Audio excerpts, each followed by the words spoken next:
My one-bedroom apartment was once parked with 10,128 cars.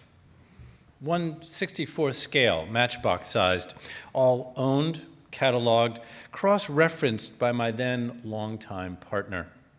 He collected toy cars, still does, and now that he's married to another man and living in a house in Chicago, he's mentioned that the collection has surpassed 200,000, all now parked in a basement. When you live with a collector, the collection becomes another presence, something with whom you have to compete. It take precedent. His obsession was one of his many appeals when I first met him.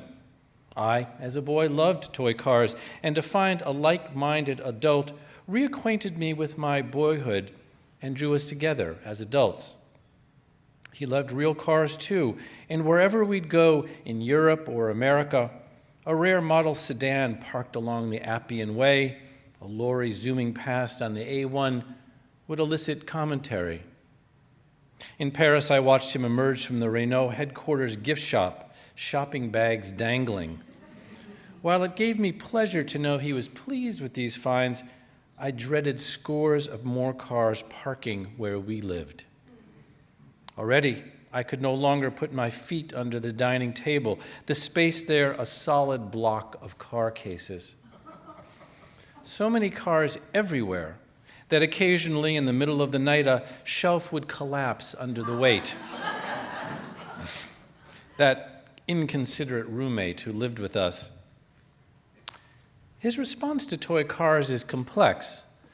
I learned during the 12 years we were together that cars for him were objects of art, sculptures, reminders of his Alabama boyhood before his parents divorced and his father came out of the closet. The cars reflected an era, the 1960s, when vehicles had personalities. You could tell make and model by a flash of taillights.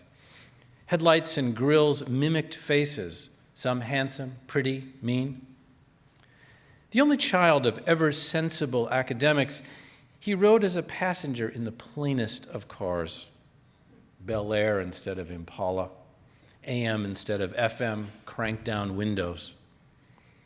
Many weekends he would transform our dining table surface into faux highways or city garages where he photographed cars ultra close up.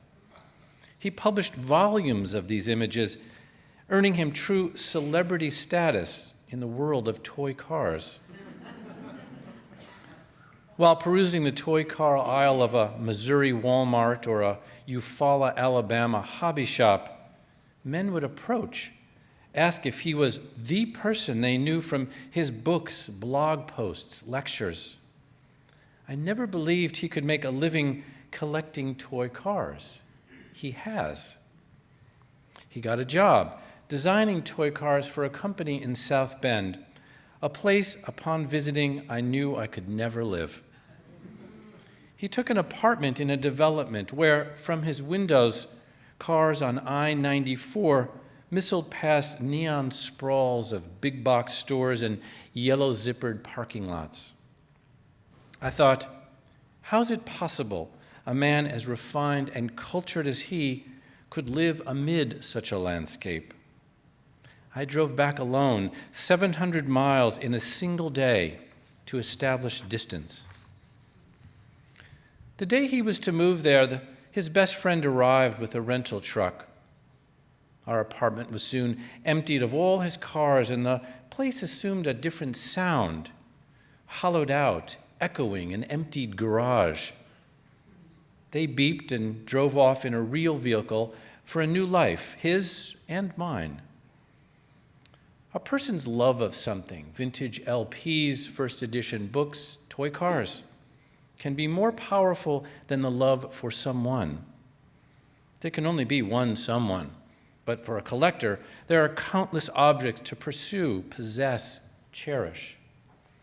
Finding can mean losing. 15 years on, I'm in the same apartment. Even now, though, when I pull a bookcase from the wall to plug in a device or reach into the back of a closet for the other shoe, I sometimes come upon a car. For someone so careful to catalog everything he owned, I wonder if he left them behind for me to find.